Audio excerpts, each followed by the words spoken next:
केंद्रीय मंत्री ज्योतिरादित्य सिंधिया के भाजपा का दामन थामने के बाद हुए उपचुनाव में उनके सभी समर्थकों को पार्टी ने टिकट दिया था। अब नगरीय निकाय चुनाव में फिर सिंधिया समर्थक अपने अपने क्षेत्रों से टिकट की आस लगाए हैं। इनमें से कुछ कांग्रेस के टिकट पर पिछले चुनाव में भी लड़ चुके हैं। भाजपा का दामन थामने के बाद दोनों दलों के क्षेत्रीय गणित में काफ़ी कुछ उठापटक देखने को मिल रही है। कांग्रेस छोड़ भाजपा का दामन थामने वाले सिंधिया समर्थकों की संख्या वैसे तो शहर में ज़्यादा है, लेकिन पार्षद पद के लिए नज़दीकी दावेदार चेहरे आधा दर्जन के करीब हैं। पिछले चुनाव में सभी ने कांग्रेस के लिए किला लड़ाया था। आपको बता दें, भाजपा को जहां पुराने कार्यकर्ताओं और सिंधिया समर्थकों में संतुलन जमाना होगा, तो वहीं कांग्रेस को ऐसे नेताओं के जाने के बाद नए विकल्पों पर विचार भी करना होगा। अब आपको बता दें समीकरण कैसे बदल रहे हैं। जहां विधानसभा क्षेत्र इंदौर 1 है, तो शहर के विधानसभा क्रमांक 1 के विधायक को कांग्रेस ने अपना महापौर पद का प्रत्याशी घोषित किया है।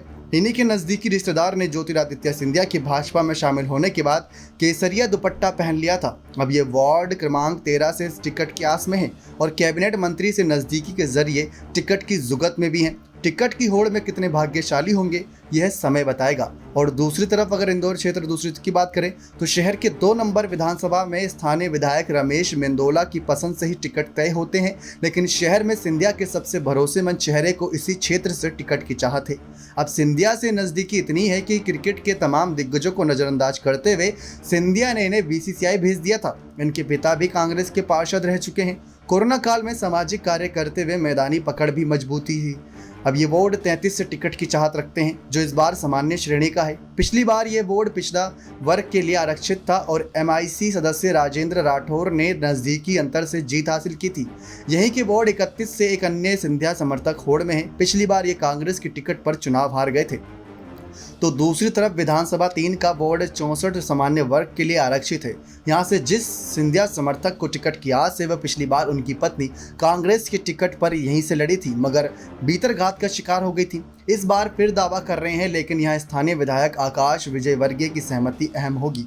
शहर में अयोध्या कहलाने वाले इस क्षेत्र के व्यापारी बहुल सराफा क्षेत्र के वोट से पिछले चुनाव में कांग्रेस के टिकट पर लड़ने वाले नेता अब भाजपा में आ गए हैं। पिछले चुनाव में इन्हें सफलता नहीं मिली थी और इस बार फिर दावेदारी कर रहे हैं। तो इस तरीके से समीकरण बदल रहा है, लेकिन इसके अलावा भी यहाँ पर कई और बातें हैं जहाँ पर आपको बताते चलें कि किस तरीके से जहाँ पर अन्य लोगों को भी उम्मीद है ज्योतिरादित्य सिंधिया से। तो ये भी कई खबरें निकलकर सामने आ रही हैं कि पिछले चुनाव में मूसा खेड़ी क्षेत्र के वार्ड 51 में सिंधिया के नाम के सहारे टिकट की चाहत रखने वाले नेता के स्थानीय विधायक से भी सामंजस्य ठीक है। पिछले चुनाव में ये वार्ड महिला पिछड़ा वर्ग के लिए आरक्षित था, जहां इनकी पत्नी ने निर्दलीय चुनाव लड़ा और 2600 वोट हासिल किए। वे कांग्रेस के उम्मीदवार से कुछ ही कम थे, मगर इन मतों ने भाजपा की जीत पुख्ता कर दी थी। अब ये वार्ड सामान्य अनारक्षित हो गया है। तो दूसरी तरफ इस विधानसभा जो कि विधानसभा क्षेत्र राव है, इस विधानसभा के वार्ड 84 से टिकट की दावेदारी कर रहे नेता को उम्मीद है कि सिंधिया समर्थक कैबिनेट मंत्री से स्थानीय भाजपा क्षेत्रों के संबंध मधुर हैं।